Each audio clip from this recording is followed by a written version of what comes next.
Ango is a form that we use. It's traditional, goes back in ancient Japan and the Soto lineage to sit for a long period of time. In our situation, we've modified it a little bit to be the whole month of February. This is our third year of doing the whole month of February, 28 days or 29 days, where we do nothing but sit for 8 hours a day for that full time, 4 hours in the morning, 2 in the afternoon, 2 in the evening, and do very little, if any, sutra chanting. We just concentrate on Zazen.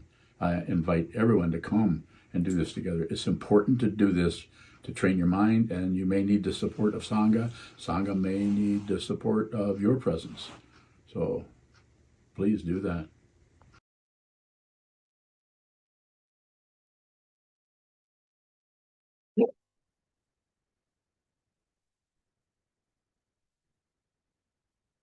Good morning, everyone.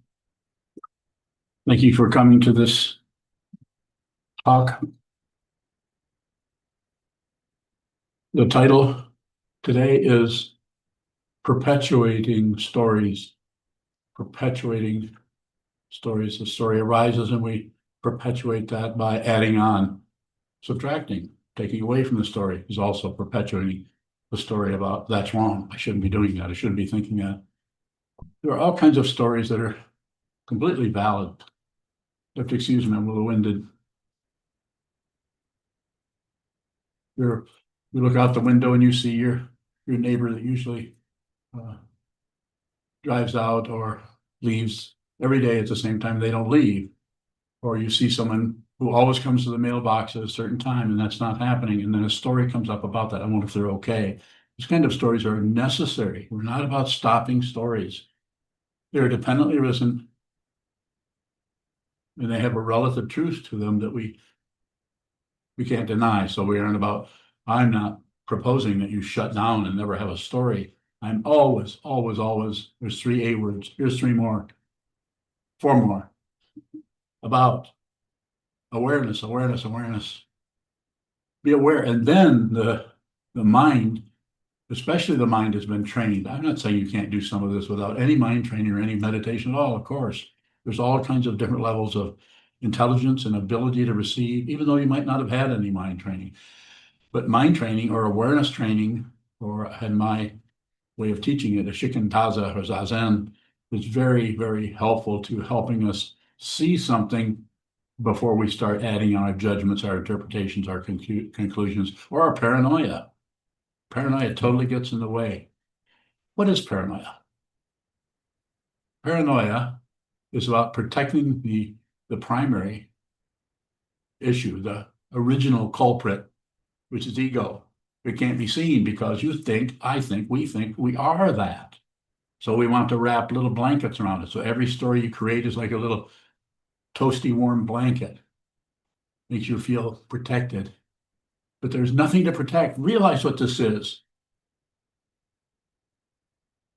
Realize what it is. So you don't have to fight. You don't have to go to war. You don't have to go to peace. You don't have to take a position on anything. You can actually live in a completely open dimension where there are no separate beings. There's just consciousness that arises as the illusion of separate beings. Some have problems. Some don't have. Some have big ears. Some have little ears. Some are monkeys. Some are dolphins. Some are. You know what I'm saying. I don't have to go on and on about this, but what I'm saying is be aware that you're perpetuating a story and look at the motivation. Look at the intention around when something arises, adding anything to it by way of addition, by way of subtraction, or the other one by way of division, separating yourself from it, distracting yourself. You don't have to do that.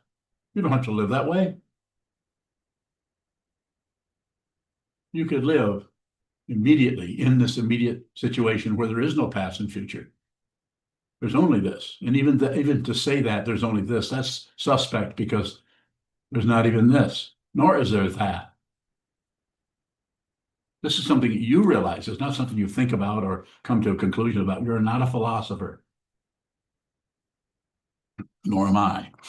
Not that we want to get rid of Wittgenstein or Aristotle, Plato, Socrates, or anyone else who has been philosophizing about things. Read Bertrand Russell. There's a pretty reasonable fellow who didn't meditate at all, as far as I know. Yes, he was a Brit. Perpetuating. Something shows up and we can't just receive what that is. We're so greedy about wanting control, wanting to protect ourselves, get that blanket around the ego. This story, that story, this story, that story, then another story, then let's go the other way. How about that other story? With a pretense that we're being even-handed, with a pretense that we're having an equal look. No, any story, though it has this direction, any story, though it has that direction, is still a story. It's an illusion that you are perpetuating. Thank you for your attention. I can tell there's a lot of awareness happening here, and you're probably adding to everything I'm saying. Anytime I reach up to my mouth like that, you have a comment on it, perhaps, or maybe there's 3 people here that don't. Be aware of this. Be aware of where the way you generate a bunch of stuff about another bunch of stuff. You don't have to control it, stop it, start it, make excuses for it, or ignore it. You can just be aware. Why is it? That's going to take you into a because. Why is it? It's going to take you into another. But why is that? Well, why is this? Why is that? Why is that? Over and over, perpetuating. That's why it's called samsara. Circles. Everything is going in a circle that is in the illusion. Anything in the illusion that is not going in a circle is consciousness, awareness. It's not taking a position. It's not taking a direction. You can do this. It's very unlikely that you will do this without powerful mind training. You don't have to be a Buddhist. Buddhist doesn't have a, what do they say, corner on the truth? No, it's just pointing at the truth. It is a way, someone 2,500 years ago, the Tathagata, saw what this was and began to teach it. This is taught in Advaita. This is taught in probably every lineage, whether it's a theistic, non-theistic, whatever. I'm not saying you couldn't realize this by yourself. Maybe. Unlikely.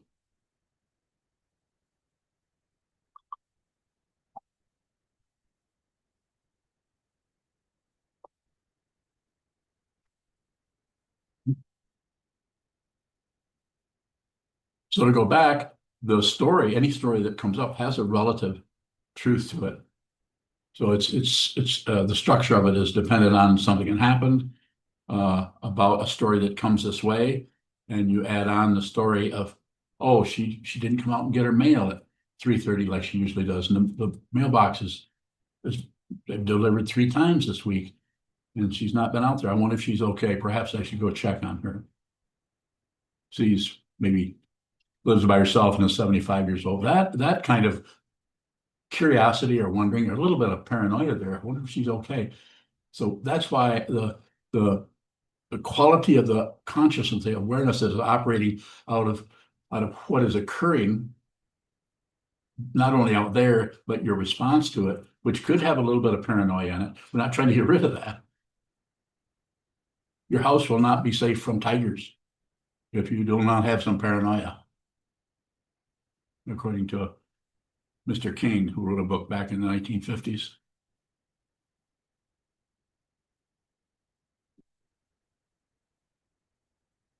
It's that we overdo it because of the fear of that little hideout, that little fortress of ego where somebody's might get hurt or something bad might happen to us, or what will people think? What will people think about how we're acting, what we're doing? We want to protect that. Little blankets around us of stories and ideas and conceptions and conclusions. We see it all over the place. People are living out of this, and the people who are really intensely living out of this, they may be all cozy and warm in their home, and they may not be hurting anyone. And then others may be out in the public sphere, as we've seen, and as soon as they have a story about it, and they just, all the weapons come out and they start, you know what I'm talking about here. When you believe a story, you do something about it. You tell another story, or you actually physically hook up your vocal cords or your physical activity, and you go into passion, aggression, and ignorance. Passion, you yell, make excuses, justify, condemn, blame. Aggression, you hurt somebody, take their life, and all the other variations that have to do with aggression, including the ones just coming out of your mouth. And the other one, of course, is distract yourself, go away, hide out, go get that kind of blanket to protect yourself. Awareness, about being aware of this. And it's not about, you don't have to be a Buddhist, you don't have to have any kind of orientation in terms of belonging to anything or joining anything, being someone's student, though it may help you. The important thing is to be aware. And that awareness will show up in a way that the only indicator you can have for being aware is to see that you don't know what's going on. You don't know what this is. If the ego is operating there, the ego needs some kind of a blanket, an opinion, a judgment, a protection against something that is fundamentally not threatened. But if you're aware of that, if you're aware that you're generating something in order to protect, then you can do what? Don't do anything with it. Don't do anything. Don't try to be somebody else, somebody who doesn't have stories, or don't try to be somebody necessarily who doesn't believe their stories. Awareness will take care of this. That's why sometimes by those who awaken to their true nature, to a reality, if someone asks them, some of them might say, well, this happened, that happened, and then this happened, and you might have a story about it. That's okay. Maybe they need to help. Maybe the person they're talking to needs that kind of help. But there are others who say, I didn't do anything. It's like grace. It just occurred. It's like I get no credit. I just stopped believing everything. I stopped fighting with everything. Stopped believing everything. And the way I would say it, I just started receiving everything. And that's not comfortable. First noble truth of the Buddha, life is suffering. That will not go away. If it does, well, good. Lucky you. But if anything goes away, will come back in this illusion. As long as there's a living form, you, me, or they, it rotates. So it will come back. So another way of handling that or working with that is to see that if you see this illusion, then you don't care whether it comes back. You don't care whether it hangs out. You don't care how you feel because there isn't anyone that has feelings. There's just consciousness. And there is feelings. There are feelings. There are tons of them, maybe even more. Maybe once you awaken, you'll be even more in the middle of a landslide of emotion that you've been able to hold off because you're a little cozy blanket nest. But it's coming. Maybe not in this lifetime. I'm not condemning you. I'm not trying to frighten you. Oh, you better do this or you'll, what's the hellfire and destruction or something? It's coming if you don't be good.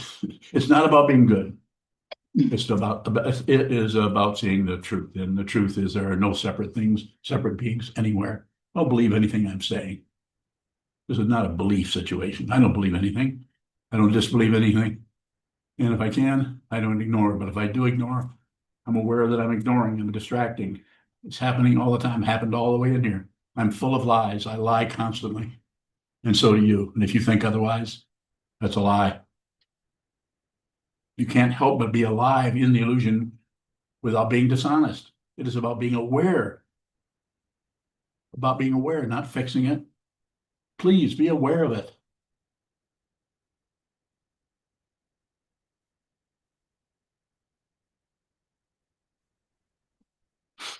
This kind of teaching, this kind of way of working with the Buddha's Dharma is not for everyone.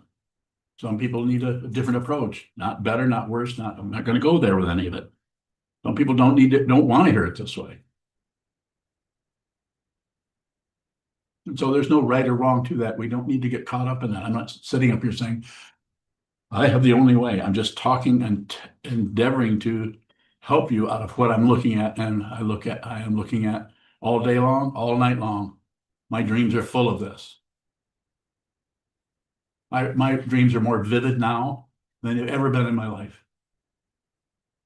Intense, vivid, and they're crazy.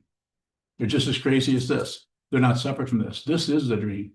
The dream I had last night about looking down a hallway full of boxes and bags and everything where it was all blocked. I'm thinking, maybe I should go in there and move those so people can get through. And I thought, no, I think maybe somebody, speculation, lies. Maybe somebody put those there so you can't lose the hallway. In my dream, not just happening, but I've stopped right just in this a town that I've never been in before. And it was a person that I'd never been before, looking down this hallway. Illusion, it's an illusion. You're looking down the hallway of illusion everywhere you look. When you're looking at me, you're seeing an illusion. This is not real. This voice is coming to you out of consciousness, not out of the illusion, but it can appear like an illusion until you see what this is pointing at, and then you look in that direction. When you look at that in that direction, I will disappear relatively. I will disappear relatively. And what will appear? Nothing will appear because there isn't anything fundamentally, just consciousness only. And everything is welcome. Every cloud, every duck, every sparrow, every red-shouldered hawk, every snowflake, every motion, all the stillness is awakened, is available and welcome.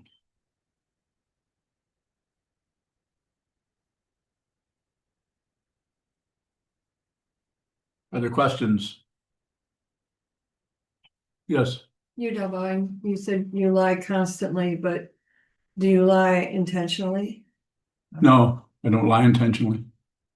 But I notice, good question. I notice that something happens and I start to, something happens and I want to relay that instance to you and I'm telling you about it. And then I notice I'm changing it.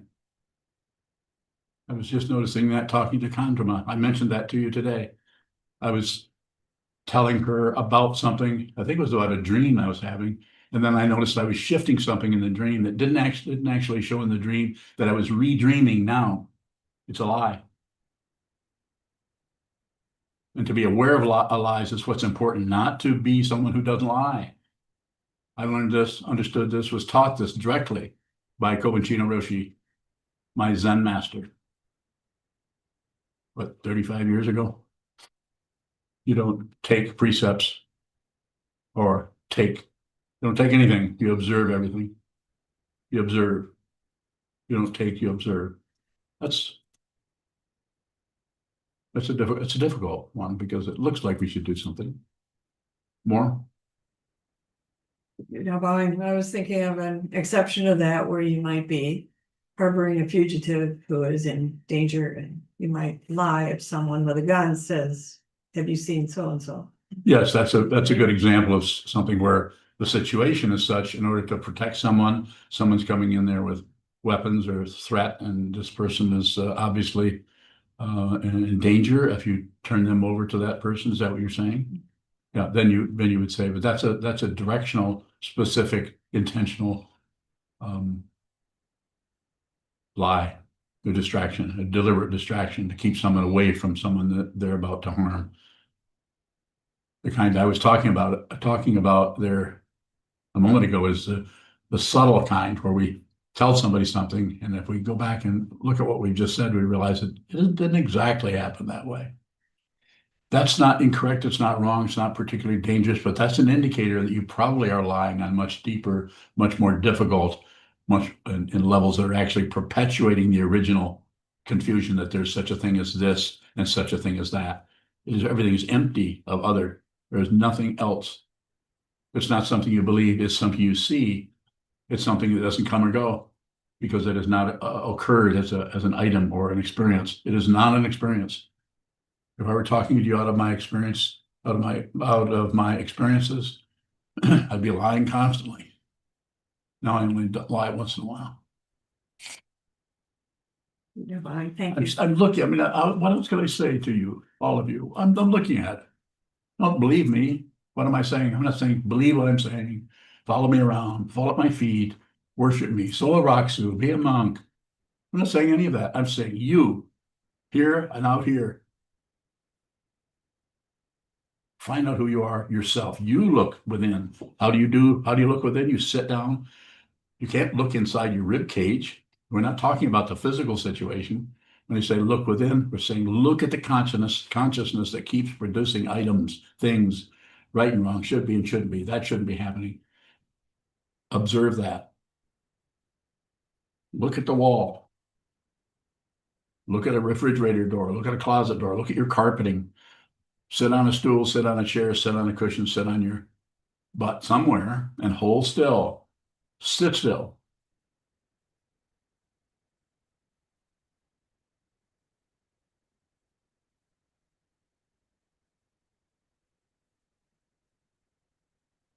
And just observe what continues to ramp up and move this way and that way, get larger, get smaller, get warmer, get cooler, vibrate, stop vibrating.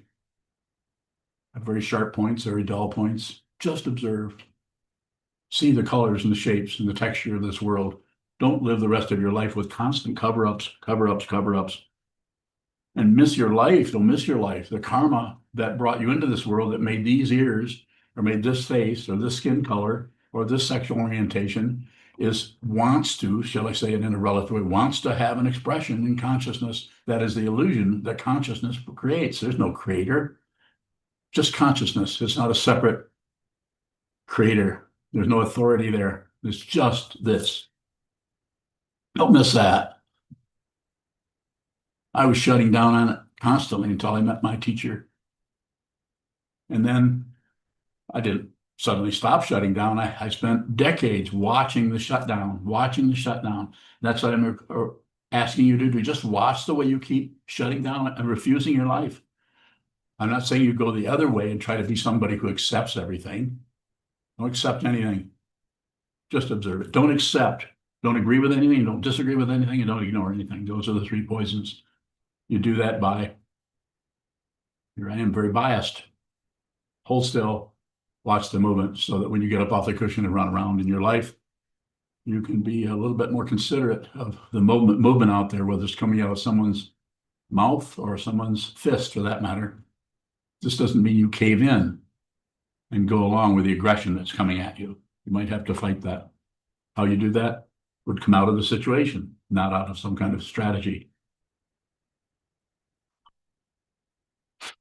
Strategy, tragedy. Don't do it. Yes.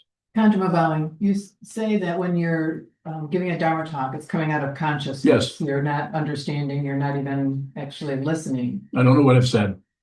But then when you're sharing the dream, you say that, or you said this morning that you were thinking, and that the thinking, sharing that dream involved thinking, and that's where the lying came in. What lion? The lion? Lying. The lie. I talked about a tiger, but I didn't talk about a lion. Don't lie. What do you want to know? Sorry. What's the difference between the Dharma talk and giving a Dharma talk and then sharing a dream, and the lie shows up in sharing the dream because it's going through the thinking process? What is it you want to know? Simplify it for me. I wanted to understand your consciousness. I want to understand I where can you're tell you how to do coming that. Go within. This consciousness is not separate from anyone here. If you find out who you are, you'll know what everything is, including this teacher. Not separate. Go within. Do it a lot. Do it for the rest of this life. Go ahead, please. Contra bonds, then awareness. Does it matter? Does not Good word. edit. Edit. Edit. What is the difference between awareness in the Yes. moment and awareness after the fact? Same thing. Awareness is just awareness. Awareness is not subject to time. It's not subject to space. It's not subject to existence, non-existence. It doesn't appear. It can't disappear. Awareness is, a consciousness has never appeared. It shows up in the limited form in terms of ear consciousness, eye consciousness, smelling, tasting, touching, feeling, remembering, dreaming. It's still consciousness. It just shows up in the illusion and moves this way and that way. More. Contra bowing, it seems like there's a difference in personalizing.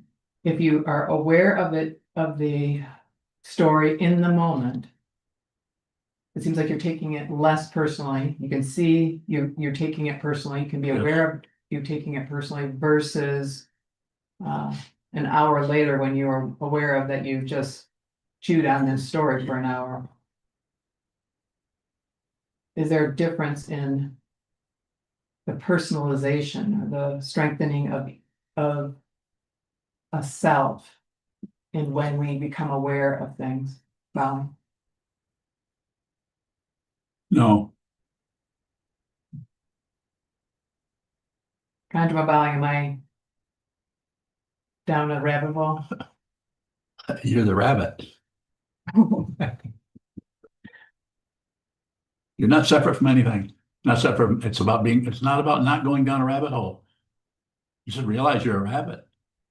Realize that you're not separate from anything, not just a little animal with long ears who shows up in Easter.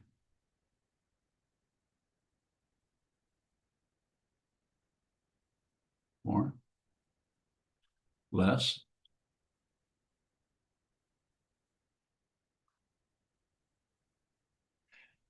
Wait till you get in your mid-80s and your mouth will water too.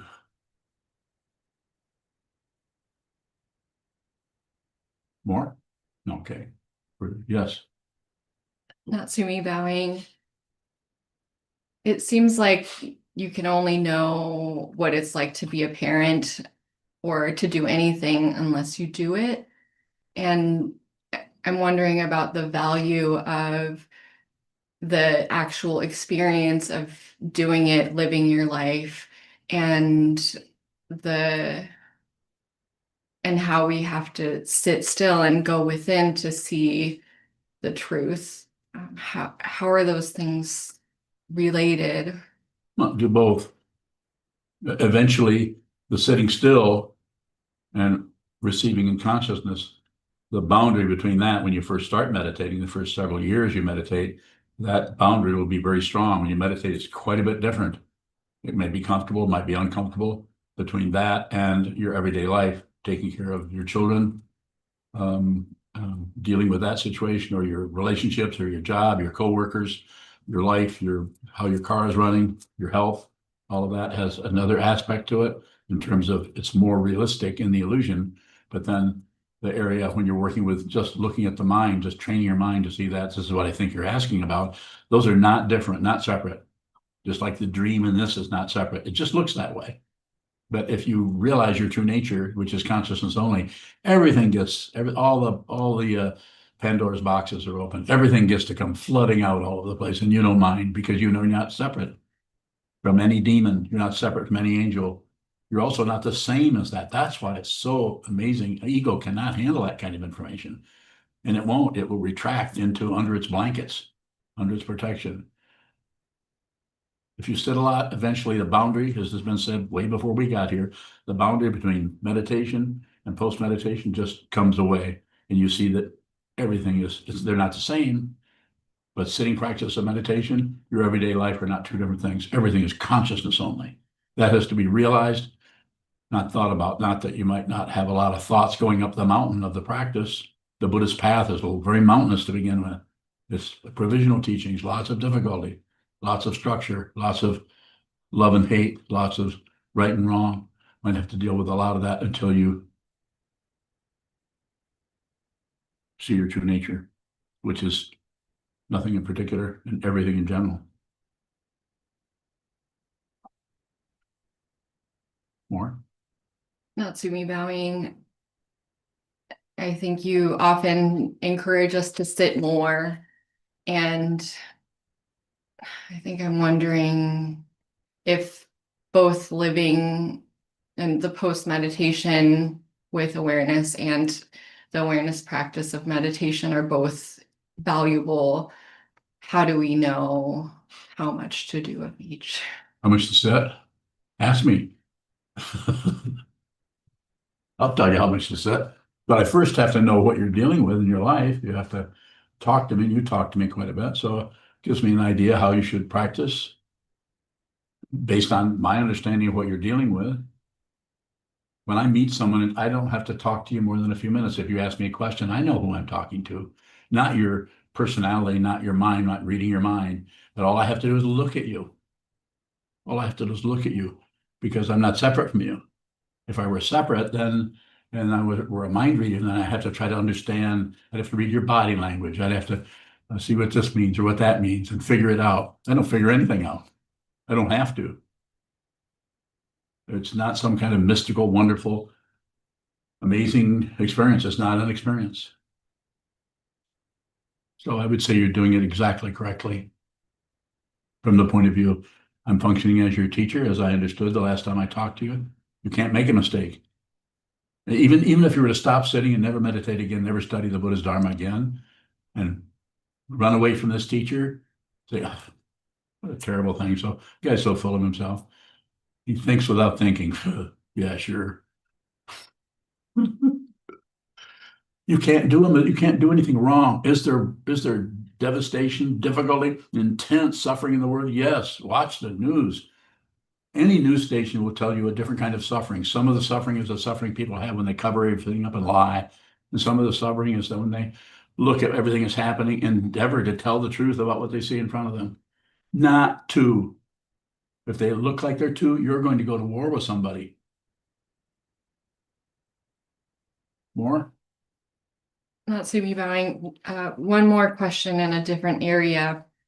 When you were giving the example of observing the neighbor not getting their mail, you were talking about the story that we might tell of that situation. Yes. What does it look like to be in that situation as consciousness only? You just see that it's a situation and you notice that this particular dynamic is happening and it's based on seeing that that's been happening a certain way. And then you say something has changed. So something could be that person could have some danger happening. You might look into it further. So there's not much difference. It's very simple and straightforward. Rather than you go into that and then go into another story and another story. You go into the story, well, I probably shouldn't interfere. Then you talk to Vern, you know, with Vern, but say the person's name was Vern. Vern, what do you think? Do you think we should do something about that? And then Vern, she would say, no, I'd mind my own business if I were you. I mean, it goes on and on and on, ramping up. Any kind of a small talk, big talk, whatever you have with anybody is always talking about it. You notice how it's just it's disturbing after a while. We do so much chattering with each other and just judging things, evaluating things, concluding this and excluding that. What do you think about what I'm thinking about what you're thinking? I don't know. What are you thinking about what I'm thinking about what you're thinking? Well, I just told you. What do you think about it? Well, I don't like it. Isn't that funny to you? Robert's not laughing, so thought I would check with Robert. Robert's a good touchstone. Anything else about that? I don't mean to be evasive. That's a difficult question to respond to in a way that will be fundamentally helpful to everybody. I might be more helpful to you specifically if I were to talk to you alone to see because your particular considerations about that are quite personal, if you know what I'm saying. Can't really do that here. I don't think there's anything else. Anything No, else? thank you. Okay. No, go. Bowing is every part of the story the lie? Bowing. Again? Is every part of the story that we're telling or conversing with somebody about, is that all a lie? It's all a lie. You have to see this a lie, but you have to actually see it in such a way that you don't stop the lie. It's untrue. It's relative truth. It's coming this way and that way. And that's why it's so difficult for us to work with it, because we keep trying to say, what's the lie? What's the truth? We try to separate the lies from the truth. Society's doing this constantly. That's the issue. Separation, warfare, right and wrong. They're bad. They need to be punished. The people who see that and want control, they'll get on board with that social construct and create goodness when there's actually evil there. It's all over the place. It's been going on since the Peloponnesian Wars. It was going on in Germany. It's going on in Russia. Going on in Italy in the previous World War, the Second World War.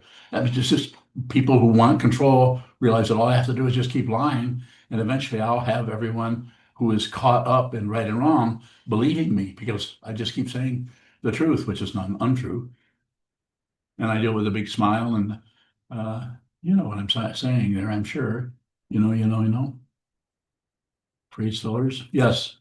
Bowing, is there an aspect of the lie that is comes out of believing in ownership?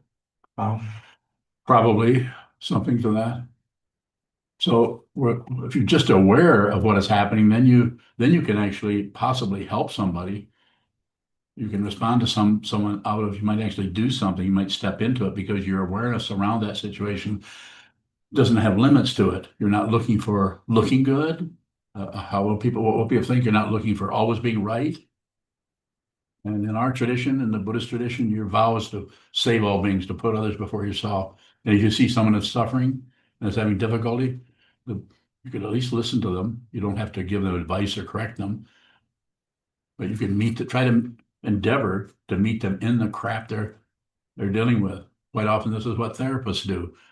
They see after maybe 20 or 30 years of doing this, say they can't really fix anybody, but they could give them somebody to talk to that would be considerate, understanding, give them a little bit of a mirror. Bowing. The other area I was thinking about is personhood. Anytime I say I'm the kind of person who, or I imagine all these things that are me, is that the lie? That's an aspect of covering something up. And the fundamental cover up is to think that you're a separate being who can win, a separate being who can lose, separate being who can be right or be wrong. And this is the big one. This is a very important one, a separate being who can live or die, because that which lives is an illusion and that which dies is an illusion. But it does live and it does die. But that which can't die is real. It has a reality. It's not a relative reality. It's just fundamental consciousness only. You have to use some kind of a word or I couldn't open my mouth. Conscious, just consciousness. This is rising in consciousness. This is arising in consciousness. These words are arising in consciousness, but they are consciousness. Nothing is separate. Consciousness creates its own flowers, creates its own clouds, and then they vanish, and then it creates more flowers and clouds. Bowing. When we believe our thoughts and believe what's happening to us, what do we miss, Bowing? Belief is a cover-up. We've missed the investigation that could have continued by believing that he's bad, she's good, they shouldn't do that, they should do that. Anytime you believe anything, all investigation ceases, all awareness and all perception, all prajna, all wisdom is covered up because we're looking for results.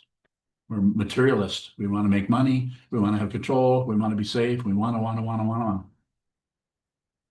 Did I miss one of the wannas? Bowing. What are we protecting? What we're protecting is the belief that there's someone who's threatened, that in consciousness there is an identity. I like to say it's like a fist. This is not a new image. It's something that's been used for forever. It's like there's a fist in our heart or in our consciousness of me, and I'm not about to open that and be hurt. So I'm going to keep that nice and tight right here. My beliefs, my opinions, my judgments, my evaluations, and my whatever you want to call it. Just there's all kinds of words and names for it. So that's why this would be the idea that as you practice meditation, these fingers start to come apart. You can't pull them apart. You can't just deliberately be awake, deliberately be open, deliberately. There are people who teach that. People like, I don't want to mention a lot of names, I couldn't mention Tony Robbins, person who generates kindness, love, has a whole program going on. I just saw an ad where he's going to tell you how to be loving and open and cordial to everything. And there are some people who need that kind of a practice. I'm not against him. I'm not against the millions of dollars he's made. He should do whatever he wants with it. But it is another way of working with it, of teaching people how to do that in the illusion, to be awake and to be apparently awake, kind, loving in the illusion. And that's fine. It's just that it's circular. What you've covered up by being artificially awake is waiting in the wings, waiting in the closet, and they will come back in the next phase, the next iteration of what is called birth.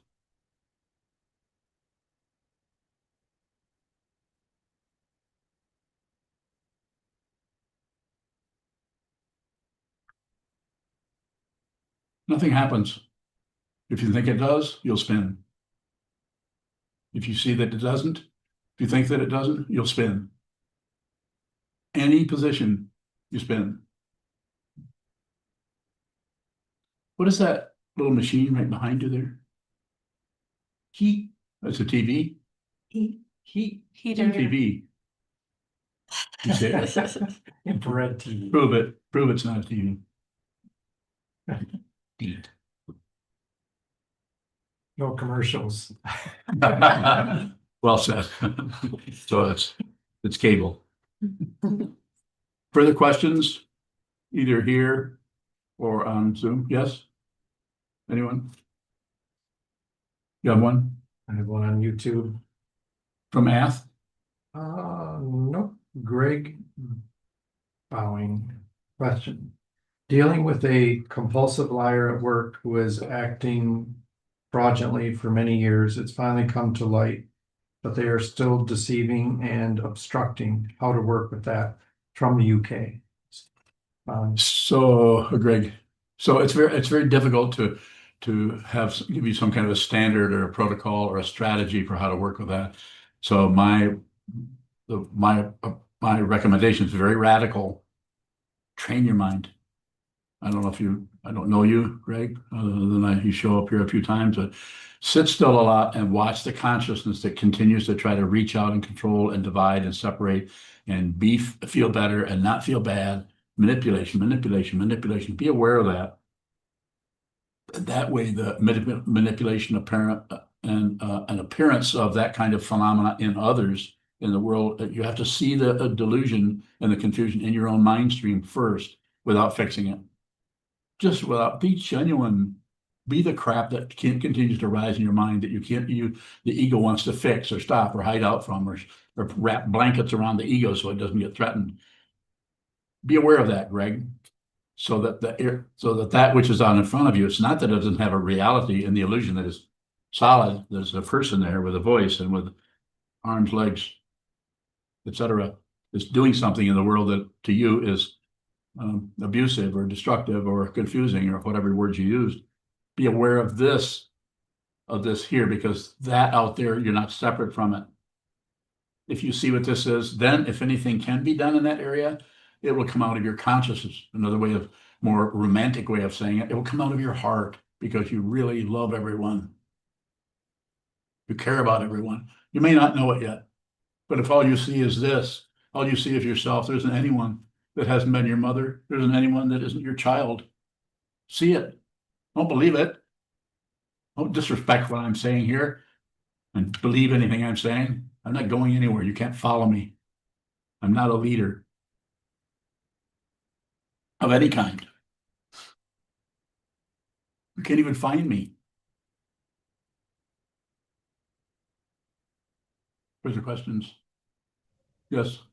Tandem Bowing. Is there a difference between the initial perception, the story that we then build on top of it? So in other words, if we go back to that mailbox example, you initially you notice that the mail is accumulating. Yes. So you notice that, and I start now, or do you have further? So you start that, and that's to use the technical Sanskrit word, that's the prarabdha karma. That's the karma that just comes out of causes and conditions and the illusion that don't have the appearance of being you. You're still in the separation. You're over here. You're looking out the window in the side of the house, looking over at their house, and you notice that mailbox is full. And so that's the prarabdha. And then what you do about that, what you think about that is what's called, I might have these words mixed up. So if one of you Sanskrit experts wants to come and help me with that, I will certainly turn tail and run. Sanchita karma would be the one that where you're adding on things. It's not wrong. You're bound to do that somewhat. So don't want to stop that. Just be aware that when something happens, you're adding on a little bit. And some of that addition is necessary to interact. You can't just sit on a mountaintop and do nothing and I'm just not going to deal with any kind of, we're not going to do anything. Some people might need to do that. But if you're looking out your window in your house and you're living in a neighborhood, then you may want to interact with that. But the idea is to do a little bit of that. So it's a little bit, not too tight, not too loose, as it is said in the traditional Buddhist teachings. Not too tight that you don't do anything at all, not too loose that you go over and call the police and everything because something might be wrong. You might just check in over there. Am I getting close to what you're looking for? So a little bit of commentary. That's why it's hard, because the ego mind wants to overdo it by staying away. None of my business. Overdo it by interfering, just to use two extreme examples of of that kind of active or sanchita karma. More? Conjuma bowing, is there a difference between the initial seeing something other, believing that there's a solid self, seeing something out there, and the perception of a full mailbox? I'm not sure. Simplify that for me, because it's since I don't think like you do, I get dizzy listening to you.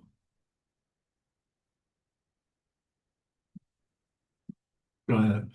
Conjuma bowing, like, is there a difference between the initial illusion that there's something else and the perception of a full mailbox? There's probably some interaction or some overlay. There's probably some, it's very difficult to be very specific. This is this karma and this is that karma. Those get very mixed up.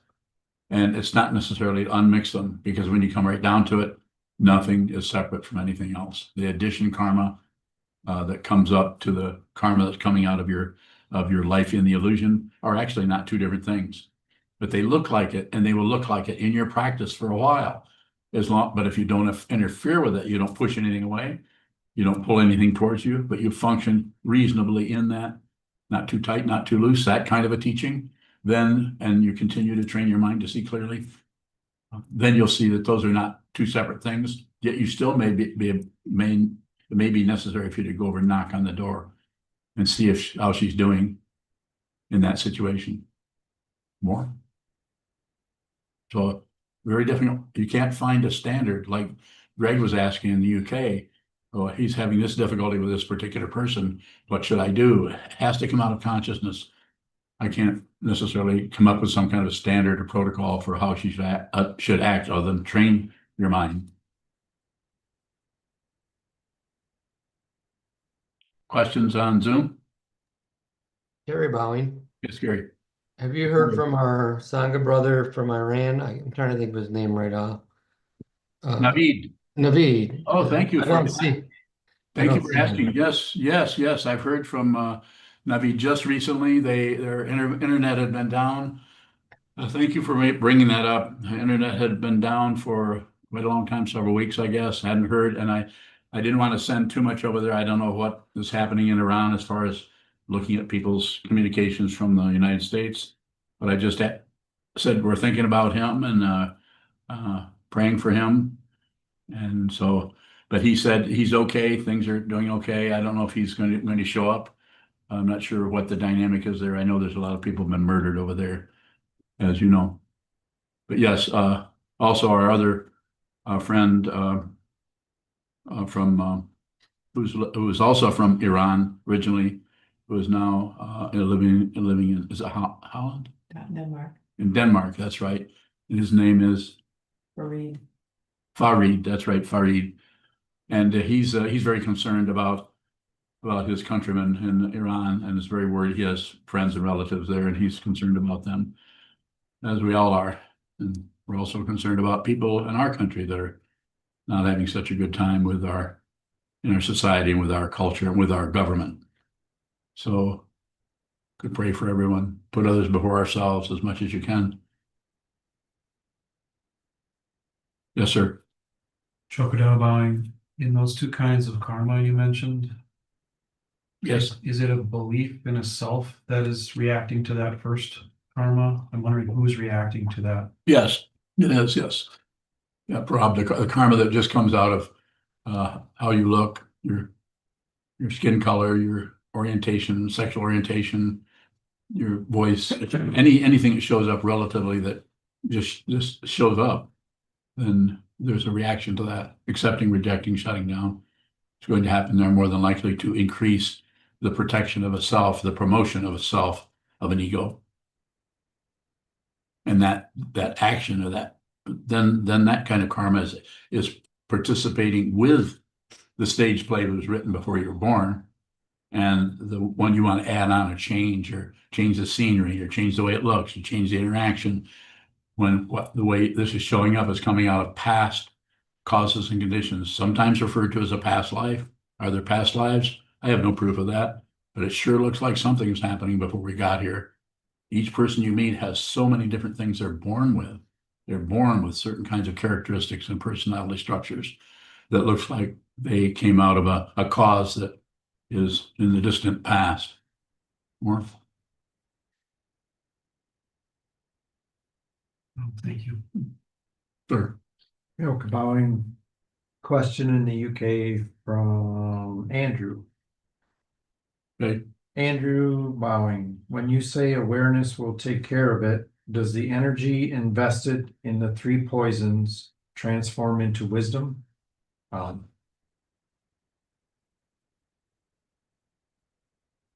It's been talked about that way, but I hesitate to go into something that causes us to do further intellection or thinking process or force conduct around that to create more of a labyrinth of trying to figure things out. I would basically agree with that, but I would think it might be rather than say that intellectually ahead of time, I would say first practice so that arises in you so you can back up into the concept rather than see it, and then you realize there's a concept for this. So see it as consciousness only before you back up into the concepts of separation of the 3 poisons.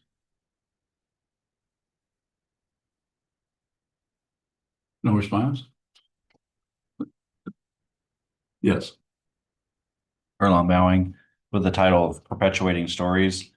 I'm thinking of a situation just generically where there's something really polarized, and that idea like you're either for us or against us, you're with us or against us, and then not wanting to join either side.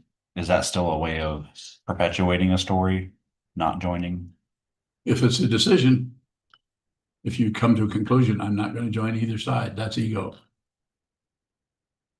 What's important is the awareness. So if the awareness is seeing the positionality of that, then that's awareness. Or if the awareness is seeing that you continue to align yourself with this side, awareness, you continue to reject that side and align yourself with this side, just awareness. You do not have to have some kind of middle of the road. The practice seems to be the middle way, not too tight, not too loose. But the activity happens in awareness, as we're going to see there. You cannot accomplish that. That's the failure of the ego. But we have to start with what we have, which we have ego, we have passion, aggression, ignorance, fear, pain and pleasure. We have all those relativities. So we have to meet those where they're at. And with each person, they're going to show up with a different quality, different resonance, different frequency, a different level of intensity. Yours is different than anyone else in here, or different than mine. More. Erlon Bowing.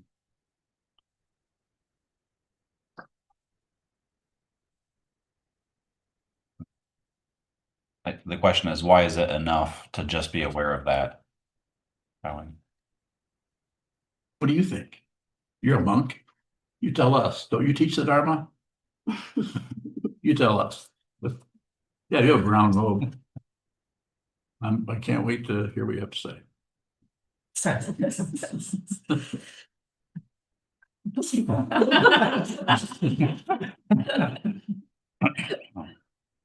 What was the question? He wasn't even making tracks, and I stopped him right in them. I'll let you off the hook. Go ahead, Jen. Thank you, Jen. He said, "Thank you, Jen." My pleasure. Jim Bowing, how can I ask you a genuine question, Bowing? All questions are genuine. You can't, if you're here, if this is a teaching situation, a teacher, and this is a student, then all questions are genuine. So, Jim Bowing, yes. sorry, even if it's wrapped up, it gets convoluted a little bit into my self-awareness. I mean, self-consciousness rather. Yes, completely. Be genuine. As I said a little while ago, whatever you're trying to get rid of it, stop trying to get rid of it. But you might, if you hear that, you might come to me and say, I listened to what you said, Sokuzan. You said, stop trying to get rid of it, and I can't help but trying to get rid of it. And I would say that's awareness. It wouldn't be a congratulation. I would say it's about awareness that you can't do this. Someone else might be able to actually tone that down because of their karma. Someone else might just be swamped by their negativity. Go ahead, Jen. Jen Dong, well, this brings me to one of my original questions, which then I turned into this other question. Anyway, I was wondering, you say, don't meddle, I and do. you also say, be genuine. I do. It feels like I have to prioritize one of those because if I'm being genuine, I'm going to meddle often. Isn't that great? Everyone loves it. Be genuine. You don't have to be somebody special. If you'd known me 30 years ago, you might see I'm just more of a pompous ass than I was now than I was then. But something is different, but you need to see what it is. You can be Okay. who you are. You go ahead, please. Go ahead. Sorry. So it sounds like be genuine trumps, pardon the verb, don't meddle.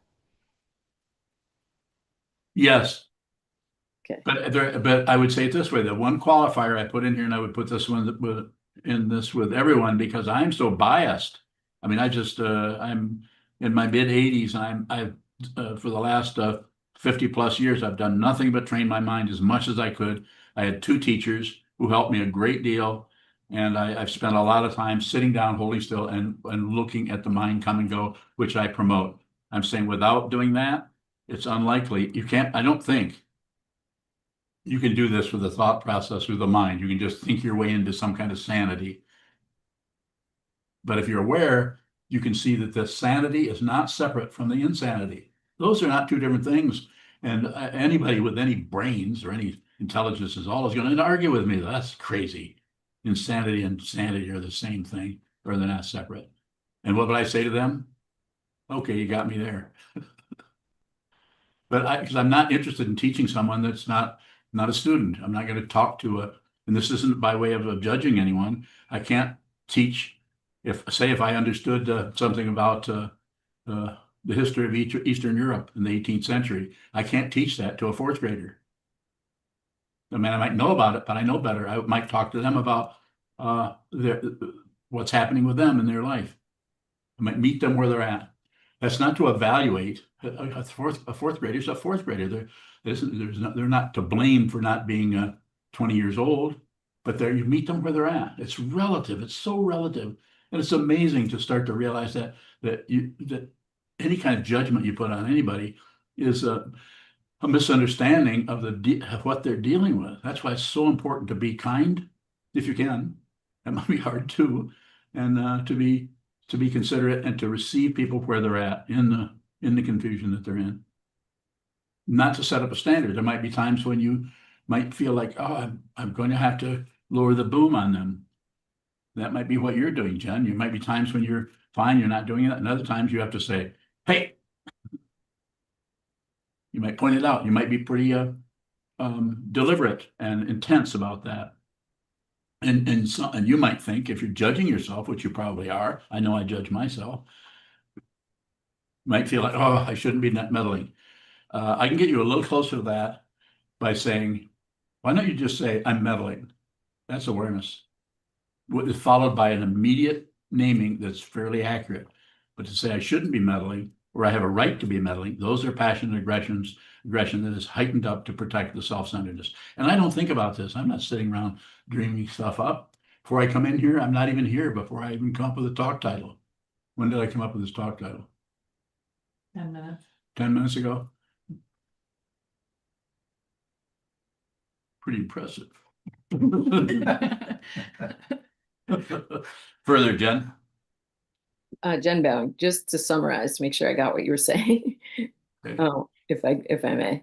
Yes. Saying if you train your mind and you're being genuine, you may realize that you're meddling, and that's all we can hope for. Yes. Yeah, you don't have to. Yeah, thank you. I like that you didn't follow it up in that by saying that's okay. It's not okay, nor is it not okay. It's not. It's just a comment you're making on something that is very genuine. You notice that you're interfering on a level with what someone is doing, what they're saying, how they're acting. And that's it. You make no justification for it, no condemnation of it, but you're aware that it might take a structure where you've just stepped into somebody's mind stream a little bit by maybe scolding them a little bit or pointing out their pulchritude. Thank And you. no, I don't know what that word means, but I used it. Beautiful. Is that what it means? Pulchritude. I'll use that more. Yes. Yunkai Okay. Bowen, going off of something that Erlam had said, how would we know if we are making a decision on either side? You won't know. You won't know. To begin with, the ego mind knows because it's always judging, evaluating, condemning, concluding, excluding, rejecting. It lives off from all that crap, that pulchritude.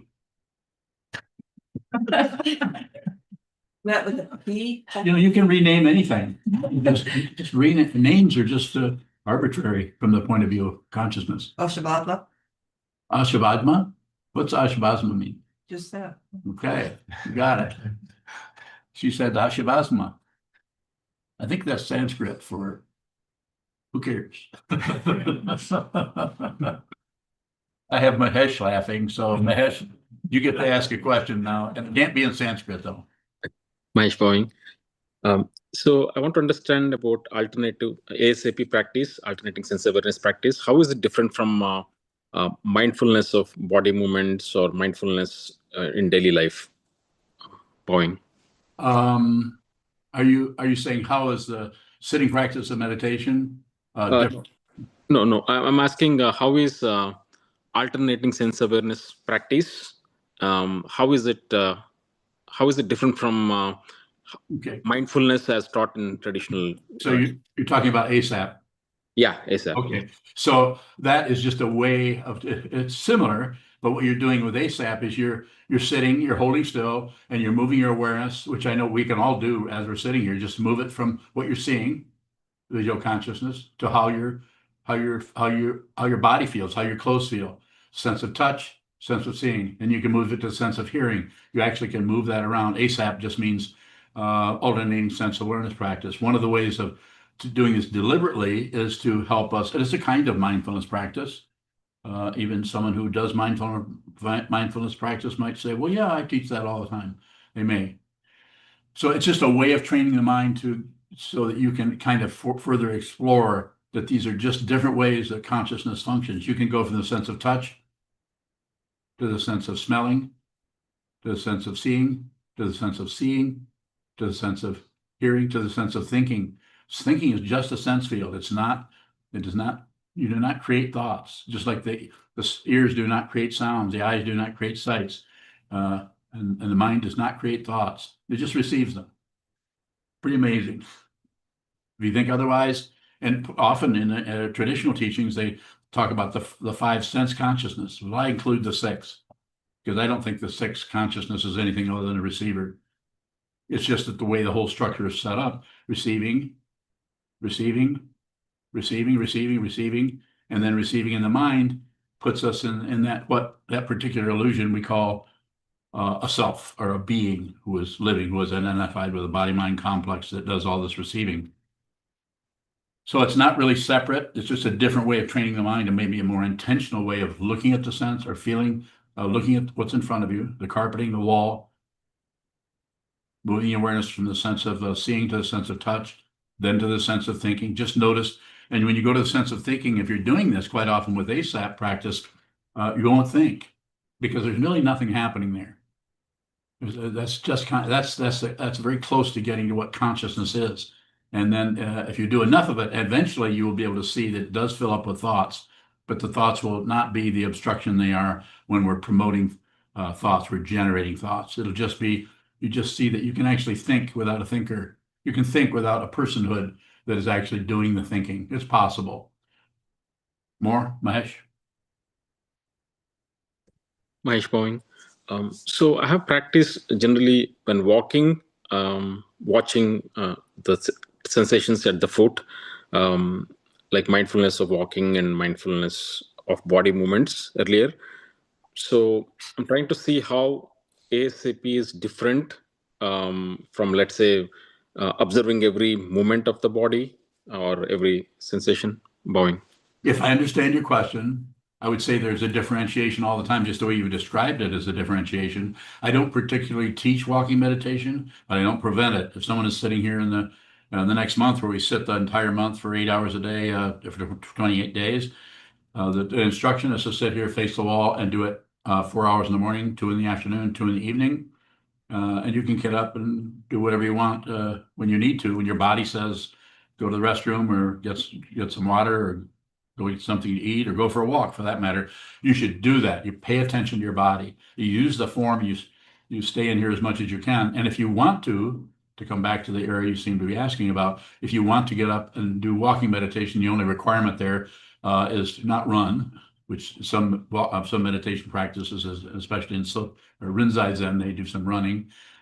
But just to walk around and walk clockwise and not walk too fast. You don't necessarily have to do the Zen style of holding certain postures, or particularly you don't want to swing your arms, but just you could hold this posture, and then you could walk around just in a very slow pace, or you could do the what's called kinhin, where you every time you take a step, you breathe out, breathing out, breathing out. It's a very tight way of training the mind.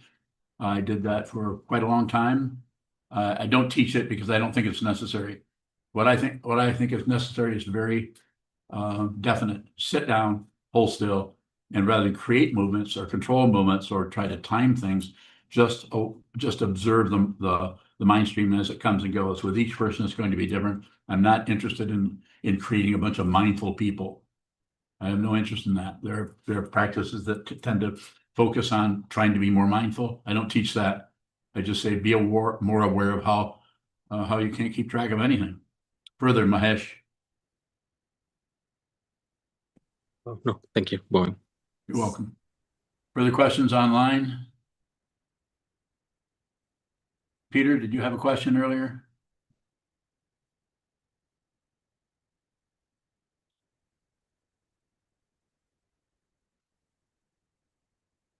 Need your mic turned on there, Peter. Turn on your mic. Yeah, hear about.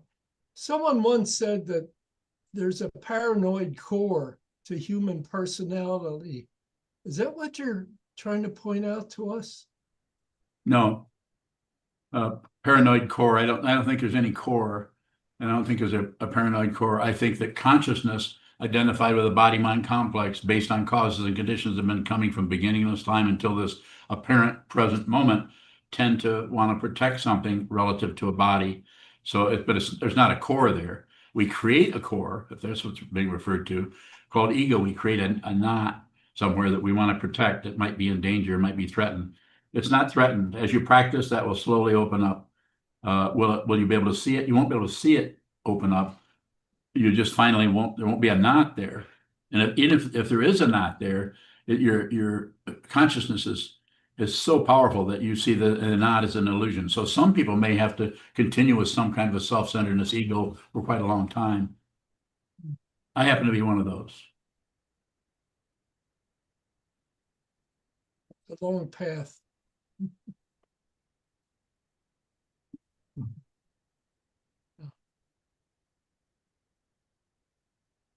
Very good. I think we can close now. Thank you so much for attending.